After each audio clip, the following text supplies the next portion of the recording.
Here's a compilation of my highest rated or best viewed rating tip shorts from 2024. Enjoy!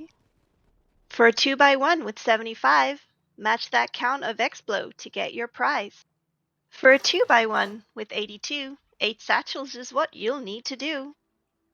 When the 2x1 has 87, splash the wall to get to loot heaven.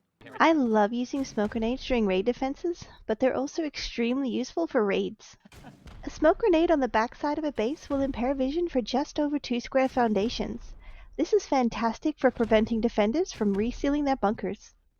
The smoke will last long enough for 2 rocketers to casually break through 2 sheet walls, and will clear up just in time so that you can see where you need to go next. Good luck, and happy raiding! When you raid top down through door path, a good rule of thumb is to aim low and towards the middle of the base. That way, if you need to switch to splash, you've already set yourself up for maximum damage. For this base, you'll want to rocket here. That way, it also splashes these 2 squares.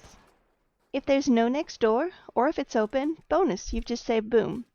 If it's a garage door, you can spend the same rocket cost and open up these 2 stone roof tiles and potentially bypass another door. If the next drop down has a closed door, finishing off that last roof tile will likely be cheaper than the door. Good luck, and don't forget those ladders. Stop wasting time and resources by placing ladders like this. Instead, space them out so you have ladders in reserve in case they get blown or picked up. The bottom of the first ladder should be just below the first full wall. Then, space out the remaining ladders with just over a half wall space between them.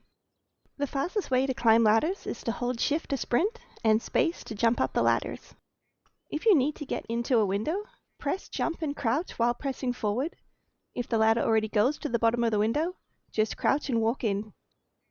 Good luck, and have fun reaching new heights.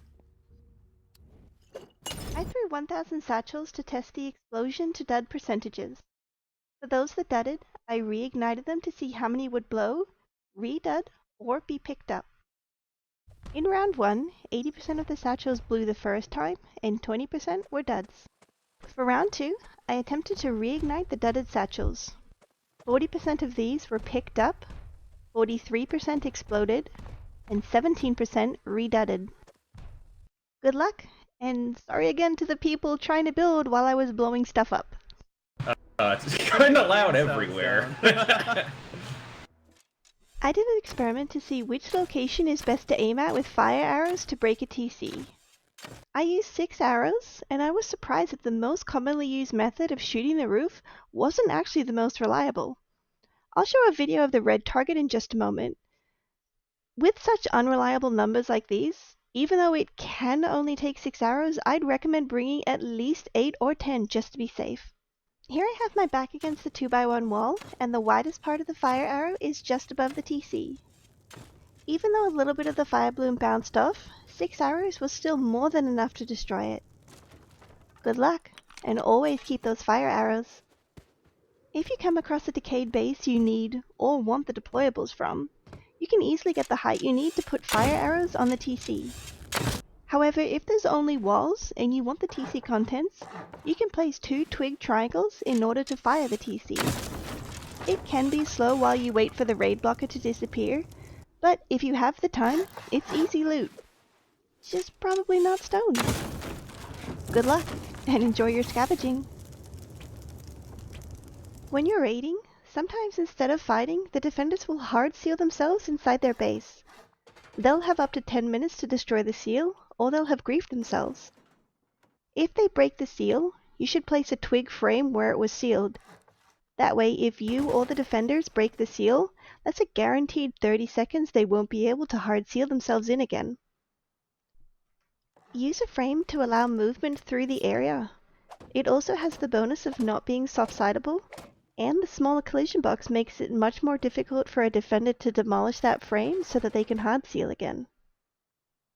Also, if it's coming up on the last 30 seconds of that seal, place some twig on the outside and shoot it out. The build blocker will go through the wall and stop them from resealing. Good luck, and happy raiding! Did you know that satchels in C4 don't stick to the ground? They'll keep sliding until they run out of movement or they find something to stick to. Aim for the ground just in front of the building so that it slides and sticks to the foundation.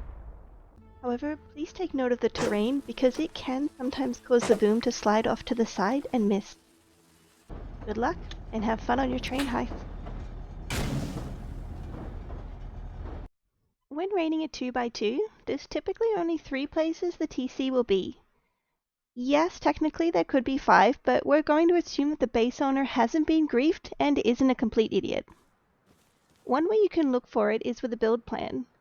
The build box will try to snap into position, so you can have a square floor blueprint out and run it along the halfway mark of all the walls. It doesn't initially snap to anything along these first walls, so you can assume there's no half walls here. You'll notice here that it snaps at an odd angle, which gives us a high likelihood that this is where the TC is.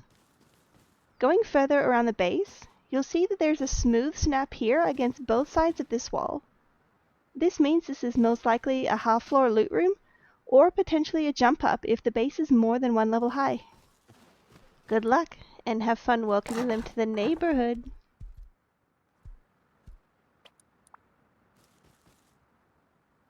I did an experiment to see the best way to rocket a hexagon with 6 garage doors. And here are the results. I did multiple tests for each targeting location, and the test in green is the best option. It reliably only needed 6 rockets, while the yellow and blue test often required additional Explo ammo to finish off the doors above those 7 rockets. The red always performed the worst. Good luck, and raid smarter, not harder. I did an experiment to see the best way to rocket a hexagon that has 2 armored and 4 garage doors. The good news is, you can rocket pretty much anywhere and it'll cost you 10 rockets to break them all. The bad news is you can't actually get fancy and save yourself some boom with this door setup. It's all gonna cost you 10 rockets. Good luck, and have a blast. I did an experiment to see the best way to rocket splash garage doors in this common 4x4 base design. I have a better raid suggestion that I'll explain in just a moment, but for now, here's the rocket splash for blowing every door and window.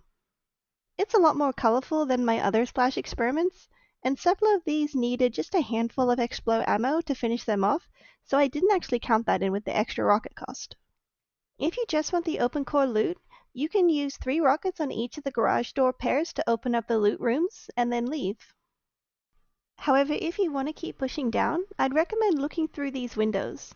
Often the doors that go into the open core will wrap around, so if you blow the window, you'll save yourself some boom by using 3 rockets on them instead of going through 2 garage doors that will cost you 6. Good luck, and never use see-through doors for your loot rooms. If you want to Molotov raid a wooden roof, always aim for the middle joint of all the wood tiles.